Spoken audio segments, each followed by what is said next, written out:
Hey guys, for my final and third video, I wanted to share with you a company that makes pretty good tactile games. I'm pretty sure you've heard some of their popular titles. The first one I'm going to focus on is called Greedy Granny, and this is actually made by a company called Goliath. Goliath is actually a really great company because they have games that are pretty much, they're not game boards, they're actually game pieces, I guess. And so it's a fully three-dimensional tactile product. So the first game that I'm going to focus on is called Greedy Granny.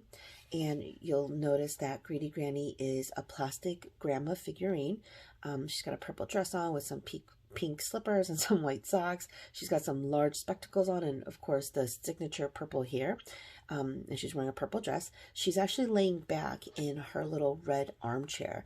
And on her lap, she has a tray. And on the tray, you're going to put the little, I guess, the food items. You've got like a red pretzel. You've got like a yellow circle. You've got like an orangish cracker looking thing. And then you've got like a blue rectangle. And these all feel different. They all have, you know, some of the, like for example, the yellow cracker has like swirls. The orange cracker has like ridges around the edge, and then the blue one is smooth, and then you've obviously got the red pretzel that's pretzel shaped.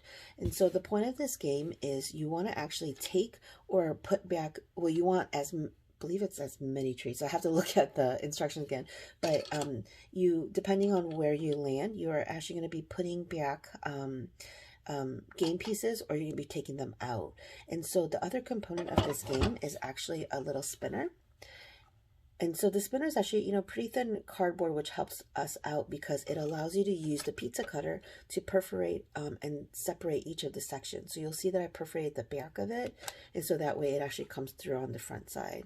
And so each of the sections on the spinner is separated by a perforated edge that you could distinctly feel. So when you spin the little spinner arrow, what happens is, you know, it lands on obviously something, and depending on what that option is, I use different types of materials to help differentiate what it is.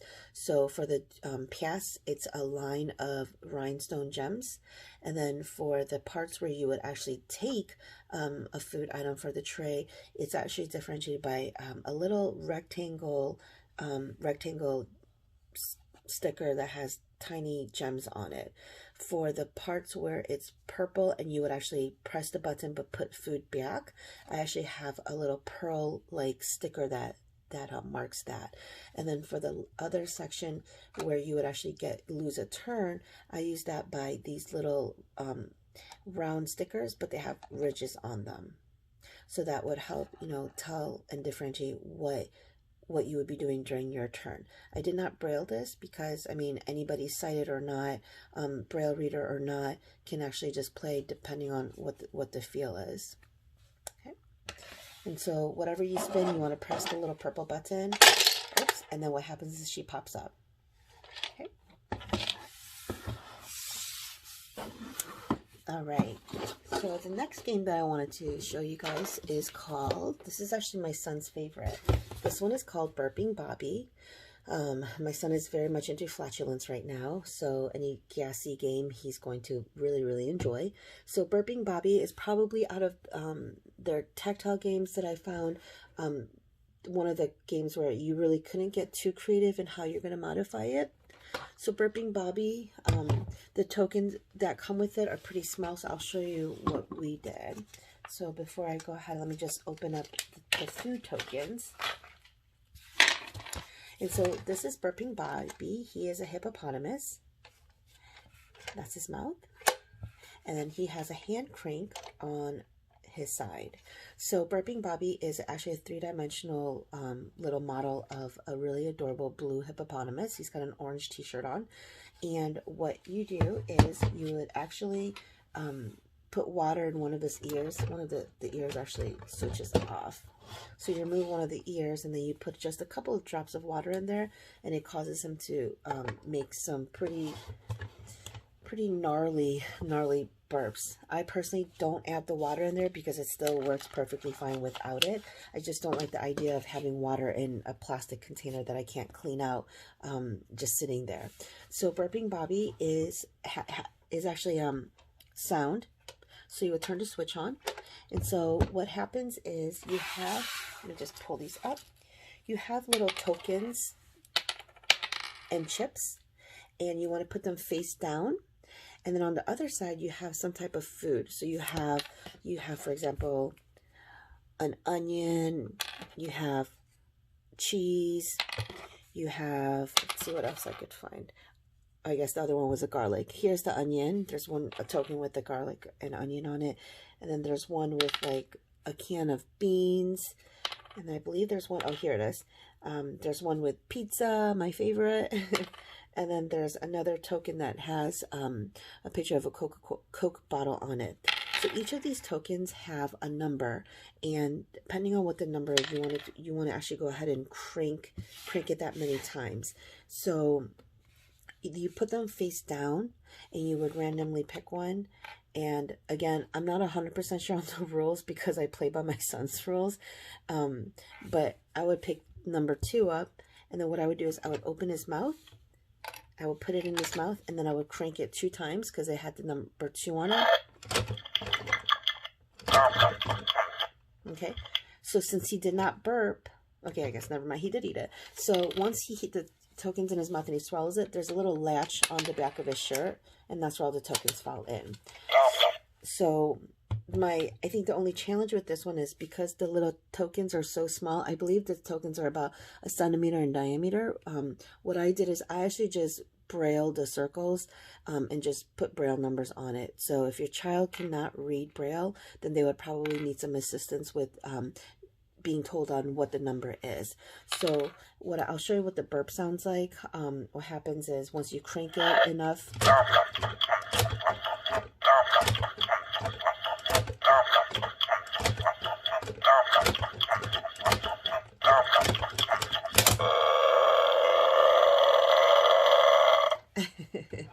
so after you crank it, I'm gonna turn this on. After you crank it a certain number of times, his mouth stays open and he lets out a large belch. And like I said, this is actually my son's favorite game. So I'm pretty sure you guys can understand why he would really like this game. Okay. The other game that I modified, and I know that somebody else posted this on the page, is called Banana Blast. So this is actually a really adorable game, and I believe they have another version of this. It's called Jack the Rabbit. So it's the exact same game, but it's but I believe it's a rabbit. So for Banana Blast, it comes with, let's move this. It comes with a bed of bananas, and you roll the dice, and depending on what you get on the dice, you're going to actually go ahead and pull the actual bananas out. In the middle of the little banana nest, you get a little monkey. And so you put the monkey down into the middle of the banana nest, and he clicks in. And so you get the dice, and you would roll the dice, and depending on what's on it, you're going to pull out that many number of bananas. So in my earlier videos, I showed you guys the dice that I use and customize myself. The dice that I use is I believe an inch on each side, on each face of the dice. So it's large, and it allows you to get really creative to modify and put whatever stickers you want on it. Just to show you guys in comparison, the dice that I receive with the actual game is probably, I want to say, 1/2 centimeter. I'm not very good at measurements, but it's about 1/2 centimeter. And in comparison, my dice that I use is an inch. And so you'll notice that it's a lot bigger, and so it's easier to add actual tactile elements on it. So this game comes with the dice, and then it has stickers that you would adhere to it. So I just discard that dice, and I use my actual 1-inch dice, and I cut these out with foam, with adhesive foam. So I use a heart for taking a turn. There's one for one where you would take 1 banana. I have the 2 bananas foam, so you could take 2 bananas, and then I have the X, the green X, which means that you will lose a turn. And so what happens is you would pull the bananas out, and hopefully he won't fly out. What I did is I actually, whoops, I actually like to add bells onto the game, onto his little earrings. I call them his little earrings. and just so that when he does shoot out, that my son could actually hear where he lands. Honestly, you don't really need the bells because this rubber monkey is pretty sturdy. It's about, I'd say, 3 to 4 inches. When he lands, it makes a pretty decent sound, so you really don't need the bells, but my son loves hearing the jingle jangles, so I keep it on him, so he could, he could have some additional element to enjoy. All right. So the final game that I have, and that I'm pretty sure a lot of you guys already know, is Pop the Pig. So Pop the Pig honestly was my favorite game to modify. It's really, it was just, I don't know, it's really adorable. It's simple, and the kids really seem to enjoy playing it. This is probably my son's second favorite game. So Pop the Pig, I'm sure you guys know, has been pretty popular. He's been around for some time. And what the premise of this game is, you want to fill his belly with as many burgers as possible. And you want to make sure that the belly doesn't pop on you. So let me just pull out some of the game pieces to show you guys. So, all right. So this actual figurine, it's actually a 3-dimensional plastic statue of a chef pig. The pig has like a chef's hat on. He has oven mitts on. He's got blue pants on, white shoes, and he's holding a spatula. He also has a red handkerchief, and his belly in the middle is a soft balloon latex type material, and his shirt actually clasps in the middle, and so the more you press his head, the bigger his belly gets. And his mouth is open with this, and his tongue is sticking out, and that's where you're actually going to put his burgers in. So the same thing with this one, where it came with a smaller dice. I believe this dice is just, what, 1/2 centimeter. And so what I did is I replaced that with my big 1-inch dice. And so what I did is, when you have the dice, you're supposed to roll the dice, and then depending on what it lands, you would take either that color, and you would lift it up at the bottom, and then press his hat that many times. So there's 4 different colors. There's red, there's purple, there's green, and then there is yellow. So for my child who's completely blind and can't really tell what color this is, what I decided to do is I actually decided to incorporate different shapes. So for example, the yellow one I actually put again, adhesive foam on it, and it's little triangles. So all of the yellow ones have a triangle on it. And then for the purple ones, I use a foam circle, purple circle. For the green, I have a red square foam circle. I have a square foam sticker. And then for the green, I have a green star. Okay. And so when you roll the dice, you'll notice that there's the corresponding shapes. So I have the yellow triangle for the yellow burger. I have the green star for the green burger. I have the red square for the red burger. And then I have the purple circle for the purple burger. And what happens is when you roll it, you will lift that up, and then there's numbers underneath the burger. And obviously, my son's not going to be able to see that. So what I did is I actually added rhinestone stickers so that you would just count. The numbers underneath the burgers are actually cut into the burgers. So if you adhere a Braille label on it, it will peel off. So just to make it easier and inclusive for all kids, whether they are or are not a Braille reader or sighted or not sighted player, they could just feel and count the actual number of rhinestones. So if I roll the dice and it lands on the green star, I would pick up the green star burger, and then I would feel underneath and count 1, 2, 3. And so the dice, you also get the chance where you would I forgot what the check stands for. I think it's go again, or I don't remember what it is.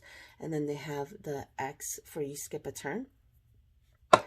So let's say that I rolled a dice and I got the purple circle. So I flip it over, I would touch it twice. So I would actually just put the burger straight into his mouth, and then you could hear it drop into his belly, and then I would press his hat twice. 1, 2. And then, you know, the yellow one has 1, so I'll put that one in his mouth and just press it 1. This one has 4 rhinestones. The red burger with the square on top has 4 rhinestones. So put that burger in his mouth and then go 1, 2, 3, 4. And then eventually after you press the belly and the belly expands, his shirt actually pops open. And I'm just going to press just to show you guys how that looks. And so once the belly pops, you'll actually notice that the plastic shirt unbuckles, and then his little belly is all full. And then when you end the game, what you do is you could actually get all the little tokens out, the little burgers out of his back. Just dump it all out. And then you would close, if you want to close his belly back up, to reset him, you would just hold and press down on his head, and then you would close his plastic shirt again, and then you would put his belly down. So I really hope you guys enjoyed these videos. I really enjoy modifying these games, especially the Goliath ones, because like I said, all of their games don't rely on just a flat game board. They are all some type of 3-dimensional plastic you know, thing. And so they are automatically by default just tactile. They're really simple to play. They're enjoyable for all, and you know, the elements that you have to modify are pretty fairly, you know, they're simple. They're cheap to do. They're not expensive. They're not difficult. If anything, it just takes up time. But you know, once you invest in the products, you know, just adhesive foam stickers, bells, dice, you know, it's really easy to use those materials and modify a lot of games. So I really hope that you guys enjoyed this. If anything, again, you know, please feel free to reach out, ask questions, leave me some comments, leave me feedback, and I hope you guys have a wonderful night. I am still in the process of modifying some additional games, and once those videos are up, I will definitely share that with you guys.